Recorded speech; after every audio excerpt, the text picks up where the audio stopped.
You ask Tiger to solve. This deals with linear equations with one unknown. The final result is x equals 2. Let's solve it step by step. Group all constants on the right side of the equation. Add 6 to both sides. Simplify the arithmetic.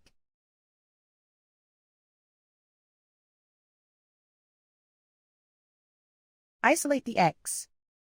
Divide both sides by 3. Simplify the fraction. Find the greatest common factor of the numerator and denominator. Factor out and cancel the greatest common factor. And so the final result is x equals 2.